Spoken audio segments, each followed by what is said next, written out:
Hello everyone, how are you guys. तो आज हम करने वाले हैं SSC CGL all India weekly live test tier 1 GA video solution, जो आपका हुआ था 5 और 6 नवंबर को यहाँ पर कंडक्ट। तो आज मैं उसका आपको लाइव जीए वीडियो सॉल्यूशन देने वाली हूँ। जो भी जनरल अवेयरनेस के क्वेश्चन आए तो उनका सॉल्यूशन मैं आपके साथ में यहाँ शेयर करने वाली हूँ।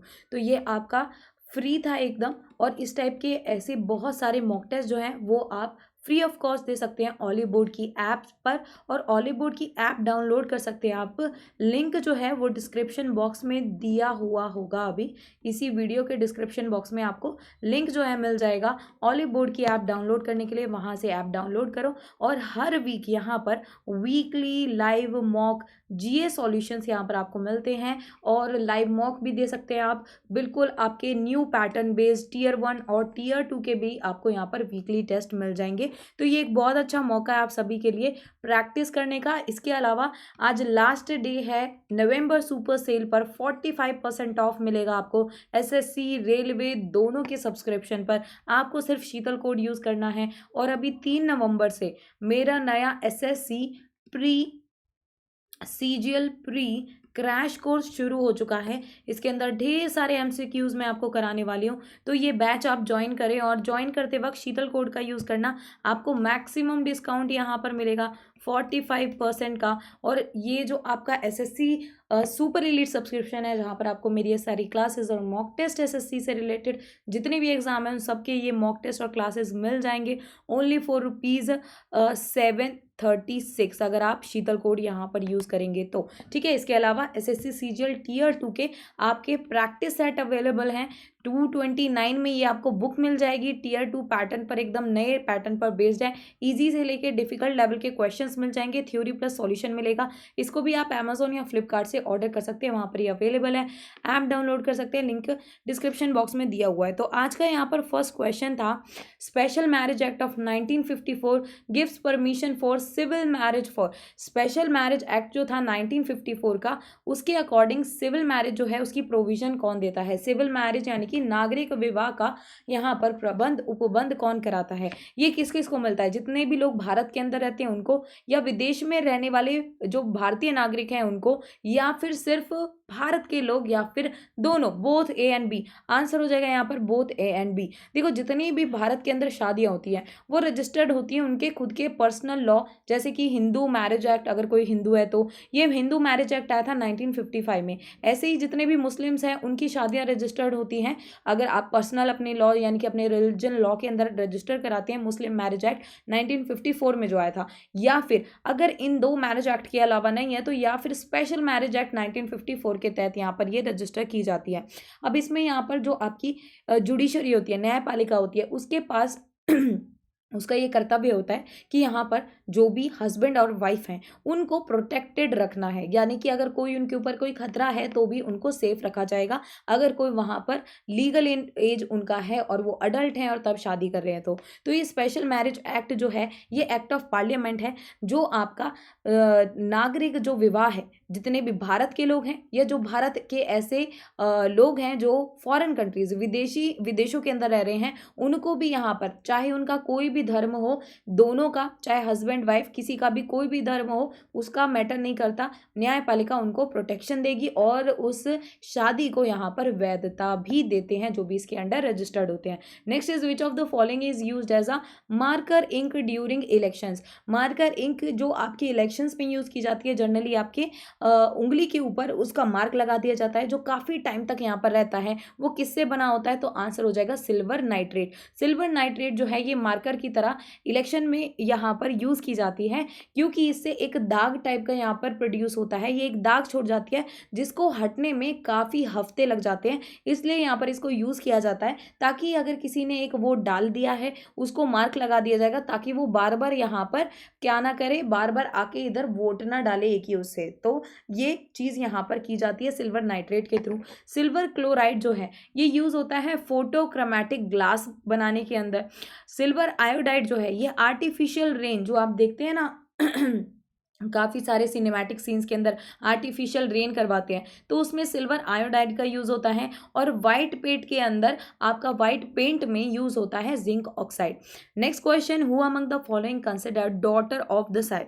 इनमें से किसको कहा जाता है मिट्टी की बेटी माना जाता है? और स्वतंत्रता संग्राम जो था हमारा भारत की लड़ाई में, उस दौरान उत्तराखंड में जेल जाने वाली ये पहली प्रथम महिला बनी थी। आंसर हो जाएगा बिश्नी देवी शाह। बिश्नी देवी शाह को मिट्टी की बेटी कहा जाता है, डॉटर ऑफ द सॉइल कहा जाता है। पहली ऐसी महिला थी जिनको यहाँ पर उत्तराखंड में जेल भेजा गया स्वतंत्रता संग्राम के तहत। इन्होंने यहाँ पर जो महिलाओं का जो यहाँ पर ऐसा समूह था जो अगुवाई कर रही थी, ये उसकी जो महिलाओं का ऐसा समूह था जो किसके खिलाफ यहाँ पर प्रोटेस्ट कर रहा था, हड़ताल कर रहा था। और यहाँ पर ये सब लोग अब हमारा जो राष्ट्रीय ध्वज है वो लेके अल्मोड़ा की म्यूनसिपैलिटी तक जो यहाँ पर एगिटेशन ग्रुप किया, महिलाओं का जो उग्र समूह यहाँ पर जाता है हाथ में राष्ट्रीय ध्वज लेके, ये उसकी अगुवाई कर रही थी। Next is which of the following term is not associated with Buddhist architecture? इनमें से कौन सा बौद्ध धर्म का जो आर्किटेक्चर है उससे रिलेटेड नहीं है? तो आंसर हो जाएगा यहाँ पे अर्धमाप। देखो यहाँ पर इंडिया के अंदर अलग अलग तरीके की हमारी वास्तुकला है। आर्किटेक्चर क्या होता है? किसी एक बिल्डिंग को बनाने के लिए, किसी एक इमारत को बनाने के लिए जो वास्तुकला का यूज़ होता है। तो यहाँ पर अंडाकार ये सेमी सर्कुलर स्ट्रक्चर इस टाइप से बना हुआ, ये जनरली बुद्धिस्ट स्तूपा में भी इसको यूज़ किया गया था। तो अंडाकार जो ये वास्तुकला थी, अंडा वास्तुकला, ये आपका बौद्ध धर्म में यूज़ होता था। फिर क्या आता है? फिर आता है छत्रा। छत्रा मतलब कि यहाँ पर स्तूपा पे हमने देखा कि स्तूपा के ऊपर का जो पार्ट था वो अम्ब्रेला जैसा, छाते जैसा बनाया हुआ था, तो छत्रा भी उसी में था। हर्मिका ये क्या था? हर्मिका था आपका छोटा सा एक स्क्वायर यानी कि चतुर्भुज टाइप, जो आपके इस अंडाकार semi circular dome of stupa जो था इसके इधर क्या किया गया था? इसके ऊपर लगाया गया था एक छोटा सा स्क्वायर टाइप। ठीक है, तो ये हर्मिका भी यहाँ पर बौद्ध धर्म का पार्ट था। लेकिन अर्ध मंडप जो था ये किसका पार्ट था? ये यहाँ पर जितने भी मंदिर हुआ करते थे, बौद्ध धर्म के नहीं, जितने भी मंदिर हुआ करते थे उसके गर्भगृह के सामने एक छोटा सा यहाँ पर हॉल हुआ करता था, जिसे क्या कहते थे? जिसे कहते थे अर्ध मंडप। तो ये किसका पार्ट नहीं है? ये बौद्ध धर्म की वास्तुकला का पार्ट नहीं है। Next is as per WHO global TB report, a total of 12.4 lakh TB cases were notified in India in 2021, जो कि 2020 से कहीं ज़्यादा था। कितने प्रतिशत ज़्यादा था? तो आंसर क्या हो जाएगा? 18%। तो यहाँ पर 21 लाख से ज़्यादा टीबी केसेस जो हैं भारत के अंदर यहाँ पर 2021 में ये देखे गए, जो कि 18% कहीं ज़्यादा था 2020 के मुकाबले, 18% ज़्यादा रहा 2021 में। ठीक है, यानी कि यहाँ पर लगभग आपके 22 करोड़ लोग जो हैं वो यहाँ पर टीबी से ग्रसित पाए गए। WHO की ग्लोबल टीबी यानी कि ट्यूबरक्लोसिस रिपोर्ट ने बताया। ट्यूबरक्लोसिस एक बैक्टीरियल डिसीज है, बैक्टीरिया से होने वाला रोग है, जिसके लिए जो बैक्टीरिया इसके अंदर प्रेजेंट होता है, जो किसी को भी ट्यूबरक्लोसिस यानी कि टीबी करता है, उस बैक्टीरिया का नाम है माइकोबैक्टीरियम ट्यूबरक्लोसिस। तो यहाँ पर इंडिया जो है ये 36th पोजीशन पर आ गया है। अगर बात करें कि कितने सारे यहाँ पर ऐसे टीबी के केसेस हैं, तो इंडिया की इसमें रैंक रही 36th रैंक। ठीक है, नेक्स्ट यहाँ पर है, who among the following has given the sea floor spreading theory? यहाँ पर इनमें से किसको दिया गया है? किसने दिया है सी फ्लोर स्प्रेडिंग थ्योरी? तो क्या होगा आंसर? आंसर हो जाएगा यहाँ पर हैरी हैस। हैरी हैस जो है इन्होंने 1960 में सी फ्लोर स्प्रेडिंग थ्योरी दिया, जहाँ पे इन्होंने बोला कि जो आपके समुद्र हैं उन समुद्र के जो यहाँ की स्तर, ये जो सतह है समुद्र के उधर की जो सतह है, ये काफ़ी टाइम यहाँ पर जो आपकी ओशनिक रिजेस होती हैं, यानी कि जब हम बात करते हैं कि यहाँ पर ऊपर पानी है और ये क्या है? ये लैंड एरिया है जो किसके नीचे पड़ता है? समुद्र के नीचे पड़ता है। तो इसमें क्या रहता है? बहुत सारे इरप्शंस होते रहते हैं। कई बार ये इरप्शन कैसे होते हैं? ये ज्वालामुखी विस्फोट वगैरह, या यहाँ पर बीच में जो कुछ एक दरारें इधर होती हैं, रिजेस इधर होते हैं इसके तल के अंदर, वहाँ से क्या होता है? वहाँ से कई बार कुछ एक इसके अंदर फ्लक्चुएशंस आती रहती है। तो इसके बारे में सी फ्लोर स्प्रेडिंग थ्योरी की ये कहाँ तक फैला हुआ है, समुद्र का स्तर, सागर का स्तर कैसे फैलता है, तो ये नीचे रहने वाला जो क्रस्ट है उसके अंदर जो इरप्शंस आती है उसकी वजह से फैलता है। इसके अलावा एल्फ्रेड वेगनर जो थे उन्होंने कॉन्टिनेंटल ड्रिफ्ट थ्योरी दिया था 1915 में, जहाँ पर इन्होंने बोला था कि ये जो कॉन्टिनेंट्स हैं, जो आपके महाद्वीप और जो ये समुद्र हैं, ये बने कैसे, इनका जन्म कैसे हुआ और ये कैसे यहाँ पर इस तरीके से हो गया है। तो बहुत सारी गतिविधियाँ ऐसी होती हैं जो हमारी जो हमारी पृथ्वी के क्रस्ट के अंदर होती हैं, और काफ़ी सारे ऐसे ज्वालामुखी विस्फोट या ज्वालामुखी गतिविधियाँ जो हमारे ज़मीन के नीचे होती रहती हैं, और उसके ऊपर जो एरिया होता है, आपका पानी का एरिया होता है, उसको क्या कर देती है, उसको फैला देती है। Next is recently Saudi Arabia won the bid to host Asian winter games. इनमें से सऊदी अरेबिया जो है इसने यहाँ पर कौन से ईयर का एशियन विंटर गेम्स जो है ये होस्ट करने वाला है, तो याद रखना आंसर हो जाएगा 2019 में जो एशियन विंटर गेम्स होंगे वो सऊदी अरेबिया उसकी मेजबानी करेगा, यहाँ पर ये डिसाइड हुआ है। और गल्फ अरब स्टेट जो है सऊदी अरेबिया, उसका 500 बिलियन यूएस डॉलर का यहाँ पर एक नया फ्लैगशिप NEOM प्रोजेक्ट शुरू किया जा रहा है, जो शुरू किया है वहाँ के क्राउन प्रिंस जो है मोहम्मद बिन सलमान ने। उन्होंने यहाँ पर इनके लिए विजन 2030 यहाँ पर एक डेवलपमेंट प्लान रखा है, जहाँ पर ये क्या कह रहे हैं कि ये इनका सिर्फ तेल के ऊपर जो रिलायंस है, कि जो ये निर्भर करते हैं तेल वगैरह बेच के, जो भी इनके पास पैसा आ रहा है, तो अब ये तेल के ऊपर यहाँ पर नहीं रखना चाहते अपना सारा कुछ। जो इनकी इकोनॉमी है वो सिर्फ तेल के एक्सपोर्ट पर नहीं चलाना चाहते, बल्कि ये अपनी अर्थव्यवस्था को ट्रांसफॉर्म करना चाहते हैं, क्योंकि इनको यहाँ पर पता है कि अब तेल का आगे जाके क्रेज कम होगा, क्योंकि दुनिया इलेक्ट्रिक हो रही है और क्लीन एनर्जी की तरफ मूव कर रही है। तो ऐसे में फॉसिल फ्यूल्स का जो नीड है वो कम होने जा रहा है। तो इसीलिए अब ये कह रहे हैं कि यहाँ पर ये स्पोर्ट्स को डेवलप करेंगे ताकि यहाँ पर स्पोर्ट्स अच्छे से फलें फूलें। और ये NEOM प्रोजेक्ट जो है इनका, इसके तहत ये हाईटेक डेवलपमेंट रेड सी के अंदर करने वाले हैं, जिसके अलावा यहाँ पर ये zero carbon city the line भी बनाएंगे, जहाँ पर इंडस्ट्रियल और लॉजिस्टिक एरियाज को उनका विकास किया जाएगा।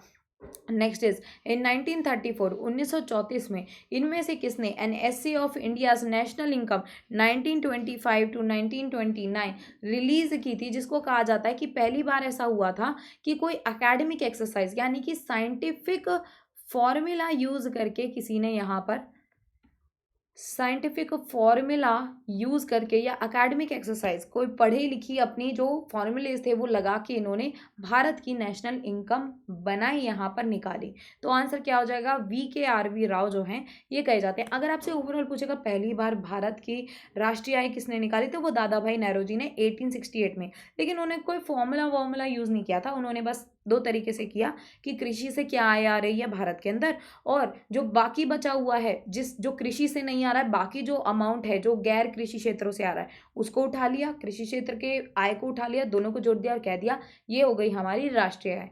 राष्ट्रीय आय जो है इन्होंने बताई थी हमारी राष्ट्रीय आय 340 करोड़ रुपए, जिसमें उस वक्त पर कैपिटा इनकम निकल के आई, 17 करोड़ पॉपुलेशन थी तो पर कैपिटा इनकम निकल के आई हमारी 20 रुपये। 1868 की बात है। और 1934 में VKRV राव जो है उन्होंने essay on India's national income release की 1925-1929 के बीच में, जिसको पहला ऑथेंटिक एकेडमिक एक्सरसाइज या साइंटिफिक फॉर्मुलेशन से निकाली गई राष्ट्रीय आय के बारे में बोला जाता है, पहली बार ऐसा हुआ था। फिर उसके बाद में 1949 में जब हमें आज़ादी मिल गई तो भारतीय सरकार ने नेशनल इनकम राष्ट्रीय आय को यहाँ पर मापने के लिए एक कमेटी का यहाँ पर गठन किया। कमेटी को नाम दिया गया नेशनल इनकम कमेटी का, जहाँ पर इसके चेयरमैन जो थे PC मेलनबेस, उनको इसका क्या बना दिया गया, इसका हेड बना दिया गया, जो इस नेशनल इनकम कमेटी के हेड रहे। अब जब ये हेड रहे तो इन्होंने पता है कितनी पर कैपिटा इनकम बताई थी, पर कैपिटा इनकम मतलब प्रति व्यक्ति आय। तो इन्होंने बोला औसतन भारत के अंदर जितने भी लोग हैं वो औसतन 246.9 रुपीज़ सालाना इनकी आय है। ठीक है, कितनी हो गई 246.9। कमेटी में 2 और मेंबर थे इनके अलावा, गडगिल जो कि गोखले इंस्टीट्यूट में पढ़ाते थे, और प्रोफेसर राव जो कि यहाँ पर दिल्ली स्कूल ऑफ इकोनॉमिक्स के उस वक्त पर हेड हुआ करते थे। इन दोनों ने मिलके नेशनल इनकम यहाँ पर निकाला। Next is year Khongjum Parva is a ballad singing tradition that has been existing over the past 122 years in which of the following state, इनमें से कौन से स्टेट के अंदर जो आपका खंजोंग पर्व है ये एक तरीके का आपका गाथा गीत गायन परंपरा है जो पिछले 122 वर्षों से चलती आ रही है। कौन सी जगह पर, तो याद रखना मणिपुर होगा। तो खोंगजोम पर्वा जो है ये एक आपका यहाँ पर गायन प्रथा है जो मणिपुर के अंदर की जाती है, पिछले 122 सालों से ये की जा रही है। ठीक है, 122 ईयर से इसको परफॉर्म किया जा रहा है। ये सबसे पहली बार जो एंग्लो मणिपुरी वॉर हुआ था, यानी कि ब्रिटिशर्स जो आपके अंग्रेज थे और मणिपुरी लोग जो थे उनके बीच में युद्ध हुआ था 1891 में, तब से ये किया जा रहा है। और यहाँ पर ये जो गायन हुआ था ये किससे जुड़ा हुआ था, ये गायन या ये गाथा गीत, ये बैलेड को बोलते हैं गाथा गीत। ये गाथा गीत जहाँ पर ये गाथा सुनाते हैं, पूरी उसकी कहानी सुनाते हैं गीत के माध्यम से। तो ये गाथा गीत जो है इन्होंने उस युद्ध के अंदर जो ऐसे क्रांतिकारी और ऐसे बड़े बड़े हीरो रहे जिन्होंने यहाँ पर अपनी जान जो है वो गवाई मणिपुर के लिए, उन लोगों के लिए उन्होंने शहीद होना पसंद किया, तो ऐसे लोगों के लिए गाया जाता है। इसके फाउंडर बोले जाते हैं सिंगिंग स्टाइल के सिंगिंग स्टाइल के धोबी लेनियू। तो धोबी लेनियू जो हैं वो इसके फाउंडर कहे जाते थे खोंगजोम पर्व के। ठीक है, उन्होंने जिसने यहाँ पर क्या किया था, ये गाथा गीत शुरू किया था। ठीक है, इन्होंने ही अगुवाई की थी किसकी, यहाँ पर जो ब्रिटिश फोर्स जो है ये इसकी उनकी अगुवाई की थी और इन्होंने युद्ध को यहाँ पर आंखों देखा हाल बताया। इनका जो यहाँ पर तब से ये जो गाथा गीत है ये खोंगजोम पर्व के नाम से जाना जाता है। ठीक है, याद रहेगा आपको यहाँ पर। नेक्स्ट देखते हैं, नेक्स्ट क्या होगा। Namami Gange program was approved by government of India. Namami Gange programme जो है ये भारतीय सरकार ने इसको अप्रूवल कब दिया, तो आंसर क्या होगा। तो याद रखना ये 20,000 करोड़ की लागत पर नमामि गंगे प्रोग्राम जो है ये कार्यक्रम 2014 में भारतीय सरकार ने इसको लॉन्च किया।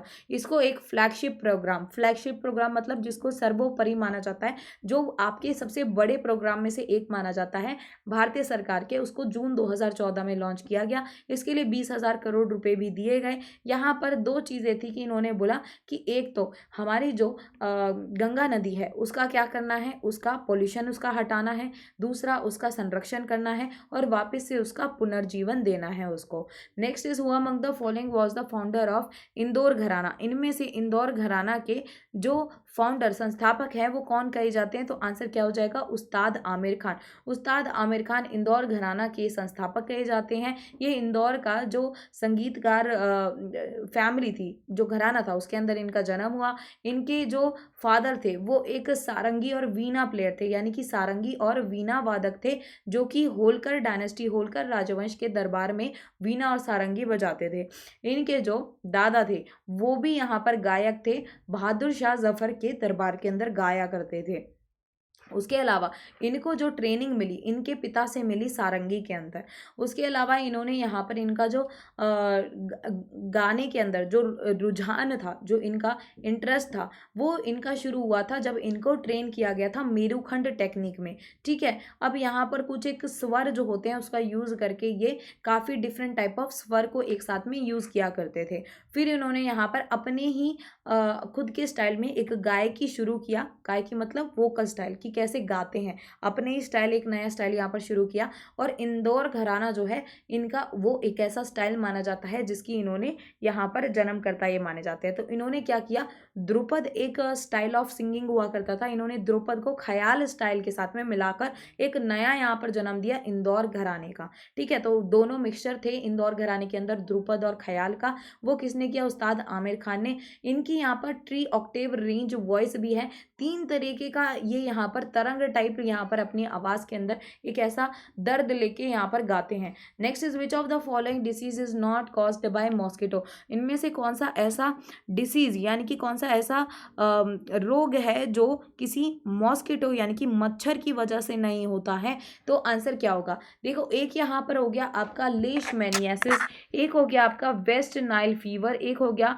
लिम्फेटिक फिलारिसिस और एक कौन सा हो गया आपका डेंगू। आंसर यहाँ पर क्या होगा तो याद रखना, जो लिशमैनियासिस जो है इसको ब्लैक फीवर भी कहते हैं, और ये सैंड फ्लाइज की वजह से होता है, और ना कि किसकी वजह से, मक्खी सैंड फ्लाई की वजह से होता है, ना कि मच्छर की वजह से। मच्छर की वजह से होने वाले जो यहाँ पर डिसीजेज हैं, रोग है, वो है chikungunya, dengue, lymphatic filariasis, rift valley fever, yellow fever, Zika virus, malaria, Japanese encephalitis and West Nile fever. ये सारे किसकी वजह से होते हैं, मॉस्किटो की वजह से होते हैं। जबकि सैंड फ्लाइज की वजह से होता है लेशमैनियासिस, फ्लीज की वजह से होता है प्लाग, उसके अलावा टिक्स की वजह से होता है लाइम डिसीज, से मक्खी जो है उसकी वजह से होता है स्लीपिंग सिकनेस, और यहाँ पर एक ट्रिटियोमाइन बग्स होते हैं, खटमल टाइप के होते हैं, उसकी वजह से चगास डिसीज होता है, चगास डिसीज। ठीक है, ये ध्यान रखना है यहाँ पर। Next is here, recently who among the following has been elected as the chairperson of United Nations Specialized Aviation Agency Air Transport Committee? Air transport committee ये एक स्पेशलाइज्ड एविएशन एजेंसी है जो यूएन के अंडर आती है। इसकी chairperson कौन बनाई गई है? आंसर हो जाएगा यहाँ पर शेफाली जुनेजा। शेफाली जुनेजा जो है ICAO की तरफ से, भारत की तरफ से प्रतिनिधि के तौर पर भेजी गई थी। इनको यहाँ पर इलेक्ट कर दिया गया चेयरपर्सन ATC यानी कि एयर ट्रांसपोर्ट कमेटी, जो यहाँ पर यूएन की ये जो स्पेशलाइज्ड एजेंसी है ICAO, उसकी यहाँ पर एयर ट्रांसपोर्ट कमेटी की ये हेड बनाई गई। इंडिया जो है वो 28 साल बाद इस पोजीशन पर आया है कि ICAO ने यहाँ पर ATC का चेयरपर्सन भारत के किसी प्रतिनिधित्व को बनाए हैं। ये पहली ऐसी महिला बनी है भारत से जो ICAO में प्रतिनिधित्व कर रही हैं। इससे पहले जितने भी लोग हुआ करते थे वो कैसे थे, वो मेल हुआ करते थे। नेक्स्ट है यहाँ पर आपका, विच of the following is a constellation that is visible during winter in early part of the night? इनमें से ऐसे कौन सा तारा मंडल है जो शीत ऋतु के दौरान रात के शुरुआती भाग में दृश्यमान यानी कि दिखाई देता है और एक विकृत अक्षर W या M के समान दिखता है? आंसर क्या होगा? कैसोपिया। कैसोपिया जो है ये एक आपकी ऐसा तारा मंडल यानी कि कहीं कॉन्स्टलेशन जो है वो नॉर्दर्न स्काई में दिखता है, नॉर्दर्न हेमिस्फेयर के उधर, और ये सिर्फ शीत ऋतु यानी कि विंटर पार्ट में ही विजिबल होता है। वो भी जब विंटर शुरू होती है तो उसमें जो रात का जो अर्ली पार्ट होता है, जो शुरुआती पार्ट होता है, उसमें यहाँ पर ये धुंधला धुंधला W और M की तरह दिखाई देता है। नेक्स्ट इज यार, मतलब अप्रॉक्स W और M जैसा दिखता है, प्रॉपर एकदम W और M नहीं दिखता, लेकिन हाँ उसको थोड़ा सा फिगर आउट करोगे तो W और M जैसा दिखेगा। नेक्स्ट इज यार, dash is a series of progressive changes in the composition of an ecological community over time.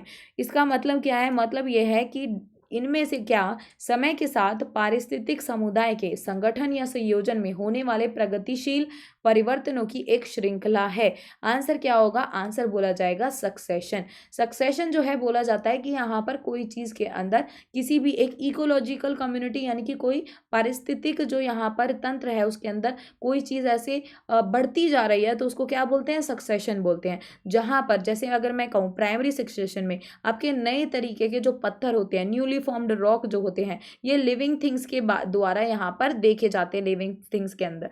लेकिन अगर सेकेंडरी सक्सेशन में देखें तो लिविंग थिंग्स जो हैं वो थोड़ी सी डिस्टर्ब हो जाती हैं, थोड़ी सी यहाँ पर डिसरप्ट भी हो जाती हैं इस दूसरे सक्सेशन के अंदर। ठीक है, तो पहला यहाँ पर लिविंग थिंग्स जो है ये फर्स्ट टाइम न्यूली एक्सपोज्ड और न्यूली फॉर्म्ड रॉक जो है वो इनसे फॉर्म होते हैं यानी कि इनसे बनते हैं। आपको पता है ना कि ये पत्थर सेडिमेंट कैसे बनते हैं, कि ये अपने साथ में मिट्टी लेते हुए बहुत सारे ऐसे जो आपके डिकम्पोज्ड बॉडीज़ हैं, जो जीवों के अवशेष हैं, उनको लेते हुए घर्षण करते हुए कभी पानी, कभी मिट्टी, कभी दरदरा या रेत, इनसे मिलके यहाँ पर ये रॉक का यानी कि पत्थर का शेप लेते हैं। Next is here, an increase of 2 in magnitude on Richter scales mean dash more destructive energy. यानी कि अगर रिक्टर स्केल यूज होता है अर्थक्वेक के लिए, तो अर्थक्वेक के अंदर अगर मान लीजिए कि कोई भी, ये रिक्टर स्केल 0 से लेके 10 तक का रहता है। 0 मतलब कि बहुत ना के बराबर कोई अर्थक्वेक आया, भूकंप आया। 10 मतलब यहाँ पर आपका सबसे ज़्यादा माना जाता है। ठीक है, वैसे तो 9 जो है ये 9 काफ़ी तीव्रता वाला आपका माना जाता है। तो अगर आपसे बोलेगा कि रिक्टर स्केल जो है उसमें अगर कोई 2 मैग्नीट्यूड अप चला जाता है, जैसे अगर आपसे कहेगा कि कैसा भूकंप आया, आपने बोला कि तीव्रता का 4, उसका मैग्नीट्यूड क्या था? 4 था, ये उसका मैग्नीट्यूड अगर आपने कहा 8 था तो मतलब बहुत बड़ा तेज का भूकंप आया जिसके झटके बहुत विनाशकारी थे। तो जब भी यहाँ पर 2 एक्स्ट्रा अगर बढ़ जाता है तो याद रखना वो कितने गुना हो जाता है, तो 1000 गुना यहाँ पर हो जाता है। मतलब अगर 2 मैग्नीट्यूड किसी के अंदर बढ़ा, मान लीजिए अगर 4 से ये 6 होता है, तो ये समझ लीजिए 4 से मैग्नीट्यूड 6 कब होगा, जब इसका 1000 गुना यहाँ पर जोर से वो भूकंप आया है। ठीक है, तो यहाँ पर इस टाइप का रिश्टर स्केल जो है ये लीनियर नहीं होता। इसका मतलब ये होता है कि अर्थक्वेक जो है मैग्नीट्यूड 6 का वो 1.5 टाइम्स यहाँ पर ज़्यादा डिस्ट्रक्टिव एनर्जी लाएगा मैग्नीट्यूड 4 से। ठीक है तो 2 इंक्रीज होते ही 1000 गुना ज़्यादा यहाँ पर डिस्ट्रक्टिव एनर्जी आ जाती है उसके अंदर। तो मतलब अर्थक्वेक जो है यहाँ पर मैग्नीट्यूड 6 का ये 1000 times more destructive energy than an earthquake of magnitude 4। याद रखिएगा ये। नेक्स्ट यहाँ पर है who among the following assassinated Lord Mayo in 1872 at Andaman and Nicobar island. Answer क्या होगा यहाँ पर, इनमें से किसने ये जो मायो है उसको 1872 के अंदर अंडमान एंड निकोबार में उसकी हत्या कर दी थी। तो आंसर हो जाएगा शेर अली अफरीदी। यहाँ पर 8 फरवरी 1872 के अंदर मायो जो कि उस वक्त पर वॉइसरॉय था भारत का, वो अंडमान में एक सेटलमेंट के ऊपर इंस्पेक्शन करने पहुंचा था। ठीक है, तहकीकात करने पहुंचा था। उसी दिन दोपहर में यहाँ पर वो माउंट हैरियाट में गया जहाँ पर एक भारतीय थे शेर अली अफरीदी, उसने यहाँ पर मायो को पकड़ा और उसकी सिक्योरिटी को पता भी नहीं चला, उससे पहले उसको 2 बार उसके पीठ में जो छुरा है वो घोंप दिया। यहाँ पर वॉइसरॉय जो था वो तभी की तभी मर गया और यहाँ पर शेर अली अफरीदी जो है उसको यहाँ पर फांसी दे दी गई, क्योंकि यहाँ पर बोला जाता है कि ये सबसे बड़े लेवल का एक हत्याकांड हुआ था, असैसिनेशन किया गया था किसी भी एक वॉइसरॉय का भारत के अंदर। और यहाँ पर उन्होंने अपने कोर्ट ट्रायल में शेर अली ने कोई भी डिफेंस नहीं रखा था, उन्होंने बोला मार दिया मार दिया। उन्होंने कोर्ट को बोला God not the British government will do justice, कि ये जो ब्रिटिश सरकार है ये यहाँ पर न्याय नहीं कर रही है, भगवान यहाँ पर न्याय करेगा, अल्लाह यहाँ पर न्याय करेगा। तो इसको शेर अली अफरीदी जो है इनको यहाँ पर हैंग कर दिया गया था, मतलब फांसी चढ़ा दिया गया था वाइपर आइलैंड में 11 मार्च 1872 में। फिर यहाँ पर नेक्स्ट क्वेश्चन आ चुका है वेयर इज दुबदी मोनेस्ट्री लोकेटेड। इनमें से कौन सी जगह पर ये जो आपका दुबदी मठ है ये कहाँ पर स्थित है, तो आंसर क्या होगा, इसको युकसोम मोनेस्ट्री यानी कि युकसोम मठ भी कहा जाता है। तो याद रखना आंसर क्या हो जाएगा, आंसर हो जाएगा युकसोम, सिक्किम के अंदर ये पड़ता है इसलिए इसको युकसोम मठ भी कहा जाता है, जो कि एक बौद्ध धर्म का बड़ा एक ऐसा रिलीजियस श्रीन है, एक ऐसी जगह है, एक ऐसा मठ है जहाँ पर तिब्बतियन बुद्धिज्म जो है उसका एक नियग्मा सेक्ट जो है, ये लोग हैं, एक समुदाय है नियग्मा सेक्ट का जो बुद्ध धर्म को मानने वाला यहाँ पर एक ऐसा सेक्ट है। इसको यहाँ पर 1701 के अंदर इसकी स्थापना हुई थी युकसोम मोनेस्ट्री की, युकसोम मठ की, किसके टाइम पर, छोग्याल नामग्याल के टाइम पर। इस वक्त पर राजा कौन था, छोग्याल नामग्याल राजा हुआ करता था। ये सिक्किम के अंदर सबसे पुराने मठों में से एक माना जाता है। इस दुबदी का मतलब क्या है, द रिट्रीट, यानी कि वापस से भगवान की शरण में जाना। रिट्रीट क्या होता है कि अपना आत्म मंथन करना। नेक्स्ट इज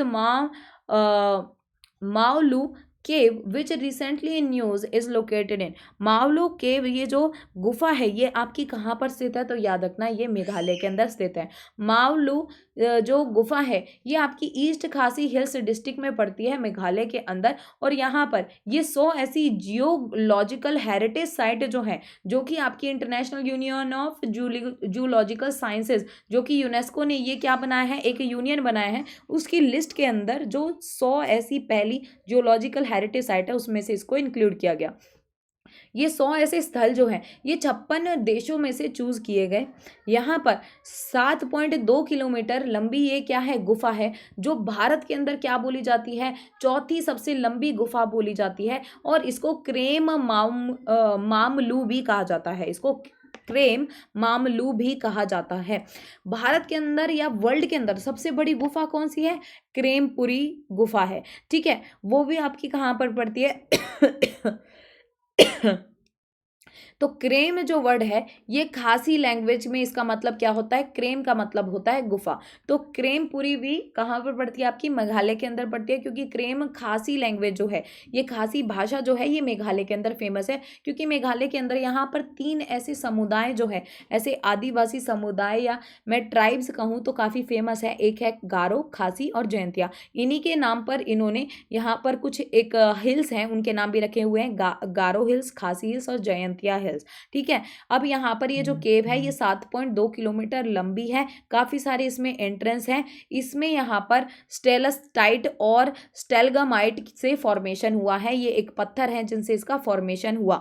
लेफ्टिनेंट यूल जो कि आपका ब्रिटिश आदमी हुआ करता था, उसने इस गुफा को कब यहाँ पर डिस्कवर किया था, इसकी शोध की थी 1844 के अंदर। तो मेघालय के जितने भी ये गुफाएं हैं ये उन गुफाओं में से एक है जिसके अंदर ये जयंतिया खासी गारो हिल्स के अंदर जो ये गुफाएं पड़ती हैं उनमें से ये एक मानी जाती है। Next is here in the sexual cycle of fungi fusion of protoplasm between two motile और non motile gametes is called. तो आंसर यहाँ पर क्या होगा कि कवक के लैंगिक चक्र में दो चल या अचल युग्मों के बीच प्रोटोप्लाज्म के संलयन को क्या कहा जाता है। तो आंसर यहाँ पर क्या होगा, प्लाज्मोगेमी। तो यहाँ पर याद रखना जो फंगी होता है उसके अंदर रिप्रोडक्शन कैसे होता है, तो ये वेजिटेटिव मीन्स के द्वारा होता है, या तो उसमें फ्रेगमेंटेशन होगा, फिशन होगा या फिर बडिंग के थ्रू होता है। असेक्सुअल प्रोडक्शन होता है इस बाय स्पोर। स्पोर्स जो होते हैं वो यहाँ पर असेक्सुअल रिप्रोडक्शन करते हैं, जो अलैंगिक क्या होता है आपका रिप्रोडक्शन होता है, जिसको कनोडिया या फिर स्प्रोंगियोस्पोर्स या फिर जू स्पोर्स कहा जाता है, जहाँ पर स्पोर्स जो हैं इस टाइप का प्रजनन करते हैं। और जो आपका सेक्सुअल रिप्रोडक्शन होता है, लैंगिक आपका जो प्रजनन होता है उसमें ओस्पोर्स, आस्कोस्पोर्स और बसीडियोस्पोर्स इसमें पार्टिसिपेट करते हैं, उनके द्वारा किया जाता है। यहाँ पर बहुत सारे ऐसे स्पोर्स जो होते हैं, बहुत सारी ऐसी जगहों पर पाए जाते हैं जिनको फ्रूटिंग बॉडीज भी कहा जाता है। तो यहाँ पर इनका जो सेक्सुअल साइकिल होता है ये 3 स्टेप में हो सकता है। ये पहला है यहाँ पर fusion of protoplasm between 2 motile और नॉन मोटाइल गैमेट्स। गैमेट्स जो होते हैं ये एग टाइप के होते हैं, यहाँ पर मेन जो रिप्रोडक्शन में पार्ट लेते हैं, तो उनका यहाँ पर क्या होता है, फ्यूजन आता है, यानी कि साथ आके वो 2 ऐसे गैमेट्स मिलते हैं, उसको कहते हैं प्लाज्मोगेमी। या फिर यहाँ पर फ्यूजन हो सकता है 2 न्यूक्लियाई का, उन गैमेट्स के बीच में दो न्यूक्लियाई हैं वो यहाँ पर आके क्या करेंगे, वो यहाँ पर आके मिलेंगे, तो उसको बोला जाता है क्रायोगेमी। और meiosis in zygote resulting in haploid spores, ये भी आप याद रख सकते हैं, ये तीसरा मेथड है। नेक्स्ट है यहाँ पर recently launch Isarus.in portal is related to e commerce for what. इनमें हाल ही में Isarus.in एक पोर्टल जो है यहाँ पर ई कॉमर्स से रिलेटेड किसके लिए लॉन्च किया गया। तो आंसर क्या होगा, ऐसी महिलाएं जो सेल्फ हेल्प ग्रुप यानी कि स्वयं सहायता समूह का ये जो पार्ट है, ऐसी महिलाएं उनके लिए